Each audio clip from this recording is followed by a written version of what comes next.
जय गुरु जी। शिव भोले का रूप है मेरे गुरु जी, चरणों में मैं उनके सदा रहूं जी। गुरु जी, गुरु जी, गुरु जी, गुरु जी।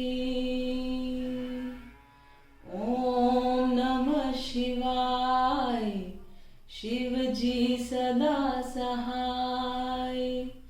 ओम नमः शिवाय, गुरु जी सदा सहाय।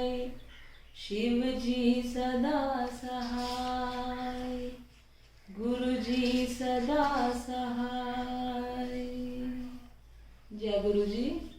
जय गुरु जी संगत जी। गुरु जी का लख लख शुक्राना। गुरु जी की प्यारी प्यारी संगत का लख लख शुक्राना।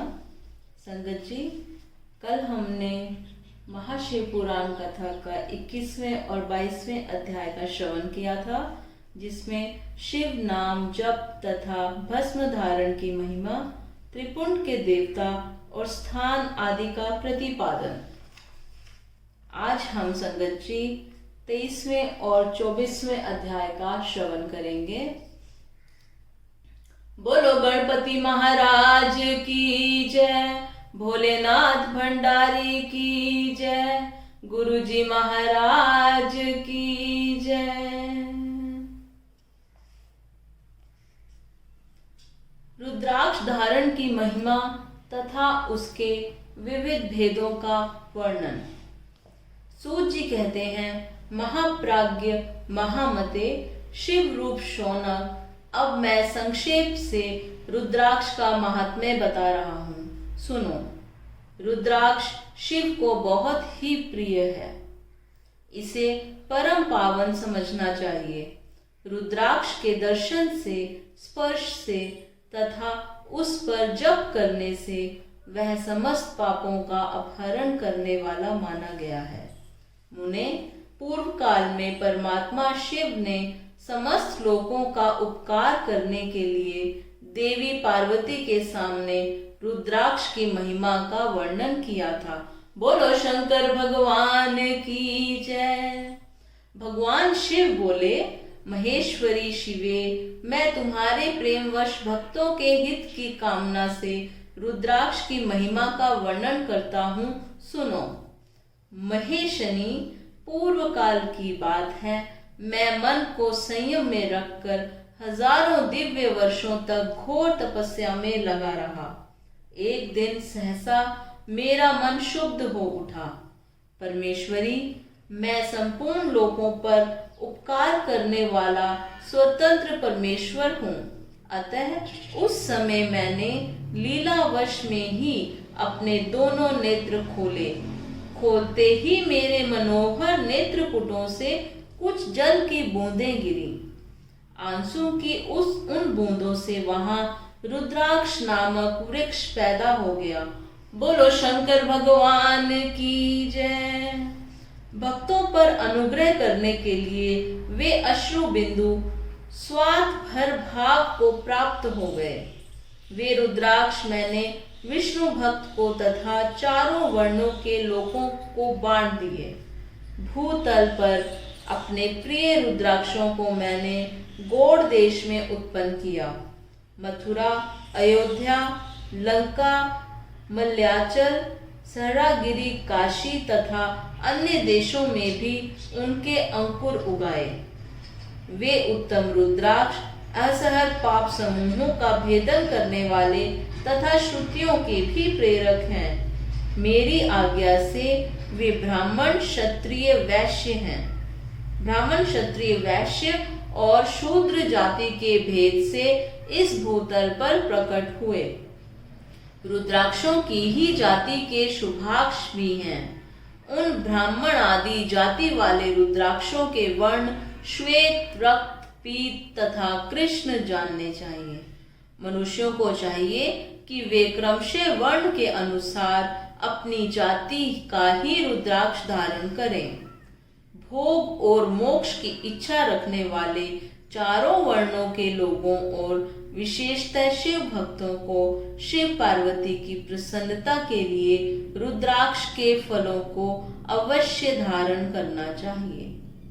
आंवले के फल के बराबर जो रुद्राक्ष हो वह श्रेष्ठ बताया गया है। जो बेर के फल के बराबर हो उसे मध्यम श्रेणी का कहा गया है और जो चने के बराबर हो उसकी गणना निम्न कोटि में की गई है। अब इसकी उत्तमता को परखने की यह दूसरी उत्तम प्रक्रिया बताई जाती है। इसे बताने का उद्देश्य है भक्तों की हित कामना। पार्वती, तुम भली भांति प्रेम पूर्वक इस विषय को सुनो। महेश्वरी, जो रुद्राक्ष बेर के फल के बराबर होता है वह उतना छोटा होने पर भी लोक में उत्तम फल देने वाला तथा सुख सौभाग्य की वृद्धि करने वाला होता है। जो रुद्राक्ष आंवले के फल के बराबर होता है वह समस्त अरिष्टों का विनाश करने वाला होता है तथा जो गुंजा फल के समान बहुत छोटा होता है वह संपूर्ण मनोरथों और फलों की सिद्धि करने वाला है। रुद्राक्ष जैसे जैसे छोटा होता है वैसे ही वैसे अधिक फल देने वाला होता है। एक एक बड़े रुद्राक्ष से एक एक छोटे रुद्राक्ष को विद्वानों ने 10 गुना अधिक फल देने वाला बताया है। पापों का नाश करने के लिए रुद्राक्ष धारण अवश्य बताया गया है। वह निश्चय ही संपूर्ण अभीष्ट मनोरथों का साधक है, अतः अवश्य ही उसे धारण करना चाहिए। परमेश्वरी, लोक में मंगलमय रुद्राक्ष जैसा फल देने वाला देखा जाता है वैसी फलदायिनी दूसरी कोई माला नहीं दिखाई देती।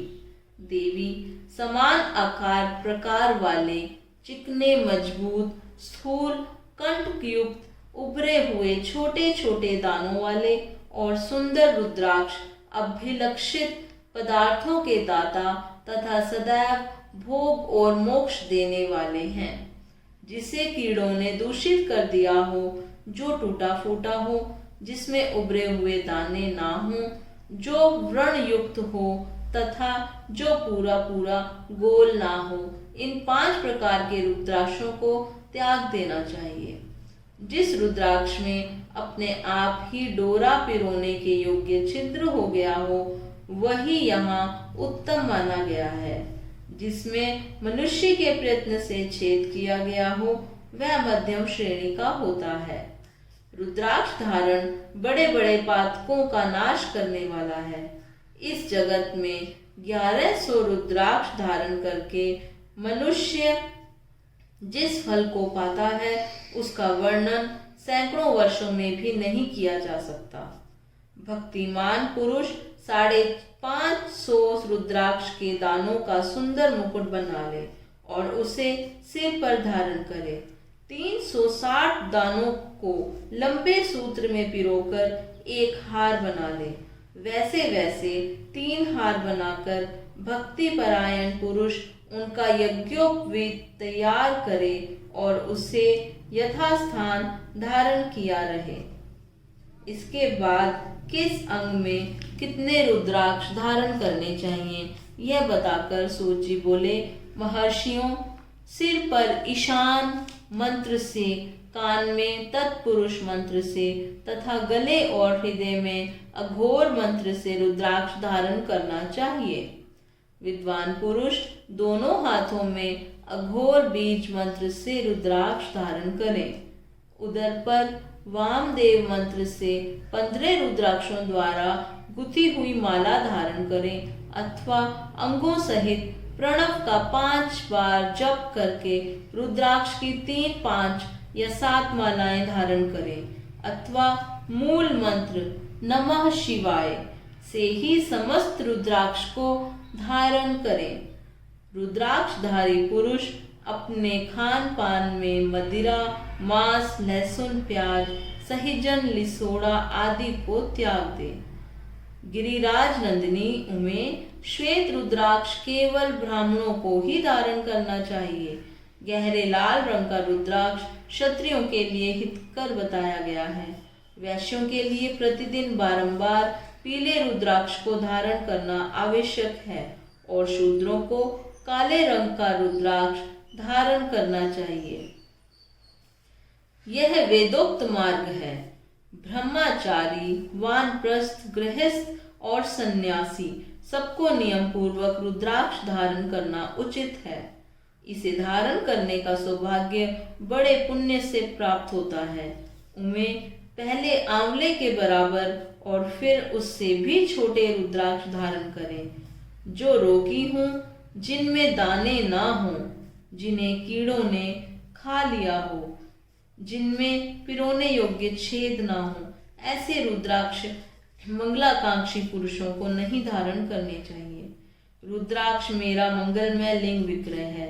वह अंत तो गत्वा चने के बराबर लघुतर होता है। सूक्ष्म रुद्राक्ष को ही सदा प्रशस्त माना गया है।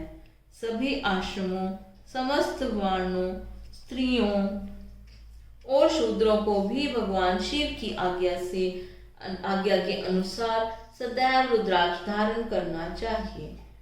यतियों के लिए प्रणव के उच्चारण पूर्वक रुद्राक्ष धारण का विधान है, जिसके ललाट में त्रिपुंड लगा हो और सभी अंग रुद्राक्ष से विभूषित हों तथा जो मृत्युंजय मंत्र का जप कर रहा हो, उसका दर्शन करने से साक्षात रुद्र के दर्शन का फल प्राप्त होता है। पार्वती, रुद्राक्ष अनेक प्रकार के बताए गए हैं। मैं उनके भेदों का वर्णन करता हूँ। वे भेद भोग और मोक्ष रूप फल देने वाले हैं। तुम उत्तम भक्ति भाव से उनका परिचय सुनो।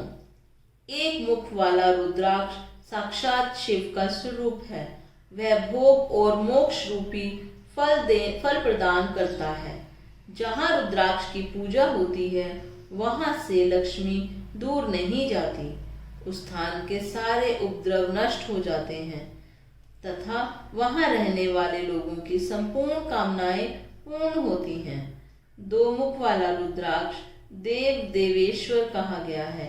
वह संपूर्ण कामनाओं और फलों को देने वाला है। तीन मुख वाला रुद्राक्ष सदा साक्षात साधन का फल देने वाला है। उसके प्रभाव से सारी विधियां प्रतिष्ठित होती हैं। चार मुख वाला रुद्राक्ष साक्षात ब्रह्मा का रूप है। यह दर्शन और स्पर्श से शीघ्र ही धर्म, अर्थ, काम और मोक्ष इन चारों पुरुषार्थों को देने वाला है। पांच मुख वाला रुद्राक्ष साक्षात कालाग्नि रुद्र रूप है।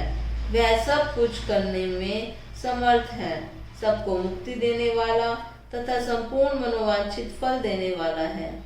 पंचमुख रुद्राक्ष समस्त पापों को दूर कर देता है। छह मुख वाला रुद्राक्ष कार्तिकेय का स्वरूप है। यदि दाहिनी बाह में उसे धारण किया जाए तो धारण करने वाला मनुष्य ब्रह्म हत्या आदि पापों से मुक्त हो जाता है, इसमें संशय नहीं है। महेश्वरी सात मुख वाला रुद्राक्ष अनग स्वरूप और अनंग नाम से ही प्रसिद्ध है। देवेशी उसको धारण करने से दरिद्र भी ऐश्वर्यशाली हो जाता है। आठ मुख वाला रुद्राक्ष अष्टमूर्ति भैरव रूप है। उसको धारण करने से मनुष्य पूर्णायु होता है और मृत्यु के पश्चात शूलधारी शंकर हो जाता है। नौ मुख वाले रुद्राक्ष को भैरव तथा कपिल मुनि का प्रतीक माना गया है अथवा नौ रूप धारण करने वाली महेश्वरी दुर्गा उसकी अधिष्ठात्री देवी मानी गई है। जो मनुष्य भक्ति परायण हो अपने बाएं हाथ में नवमुख रुद्राक्ष को धारण करता है, वह निश्चय ही मेरे समान सर्वेश्वर हो जाता है, इसमें संशय नहीं है। महेश्वरी 10 मुख वाला रुद्राक्ष साक्षात भगवान विष्णु का रूप है। देवेशी उसको धारण करने से मनुष्य की संपूर्ण कामनाएं पूर्ण हो जाती हैं। परमेश्वरी 11 मुख वाला जो रुद्राक्ष है वह रुद्र रूप है। उसको धारण करने से मनुष्य सर्वत्र विजयी होता है। 12 मुख वाले रुद्राक्ष को केश प्रदेश में धारण करें। उसके धारण करने से मानो मस्तक पर 12 आदित्य विराजमान हो जाते हैं। 13 मुख वाला रुद्राक्ष विश्व देवों का स्वरूप है। उसको धारण करके मनुष्य संपूर्ण अभीष्टों को पाता तथा सौभाग्य और मंगल लाभ करता है। 14 मुख वाला जो रुद्राक्ष है वह परम शिव रूप है। उसे भक्ति पूर्वक मस्तक पर धारण करें। इससे समस्त पापों का नाश हो जाता है। गिरिराज कुमारी, इस प्रकार मुखों के भेद से रुद्राक्ष के 14 भेद बताए गए हैं। अब तुम क्रमशः उन रुद्राक्षों के धारण करने के मंत्रों को प्रसन्नता पूर्वक सुनो। एक ओम ह्रीम नमः, दूसरा ओम नमः, तीसरा ओम क्लीम नमः, चौथा ओम ह्रीम नमः, पांचवा ओम ह्रीम नमः, छठा ह्रीम हुम नमः, सातवां ओम हुम नमः, आठवां ओम हुम नमः, नवम ओम ह्रीम हुम नमः, 10वां ओम ह्रीम नमः, 11वां ह्रीम ह्रूम नमः, 12वां क्रोम श्रोम रोम नमः, 13वां ओम ह्रीम नमः, 14वां ओम नमः। इन 14 मंत्रों द्वारा क्रमशः 1 से लेकर 14 मुख वाले रुद्राक्ष को धारण करने का विधान है। साधक को चाहिए कि वह निद्रा और आलस्य का त्याग करके श्रद्धा भक्ति से संपन्न हो संपूर्ण मनोरथों की सिद्धि के लिए उक्त मंत्रों द्वारा उन रुद्राक्ष को धारण करे। रुद्राक्ष की माला धारण करने वाले पुरुष को देखकर भूत प्रेत पिशाच डाकिनी शाकिनी तथा जो अन्य द्रोहकारी राक्षस आदि हैं वे सब के सब दूर भाग जाते हैं। जो कृत्रिम अभिचार आदि प्रयुक्त होते हैं वे सब रुद्राक्षधारी को देखकर संशक हो दूर हो खिसक जाते हैं। पार्वती, रुद्राक्ष मालाधारी पुरुष को देखकर मैं शिव, भगवान विष्णु, देवी दुर्गा, गणेश, सूर्य तथा अन्य देवता भी प्रसन्न हो जाते हैं। महेश्वरी, इस प्रकार रुद्राक्ष की महिमा को जानकर धर्म की वृद्धि के लिए भक्ति पूर्वोक्त मंत्रों द्वारा विधिवत उसे धारण करना चाहिए। मुनीश्वर, भगवान शिव ने देवी पार्वती के सामने जो कुछ कहा था वह सब तुम्हारे प्रश्न के अनुसार मैंने कह सुनाया। मुनीश्वरों, मैंने तुम्हारे समक्ष इस विंध्येश्वर संहिता का वर्णन किया है।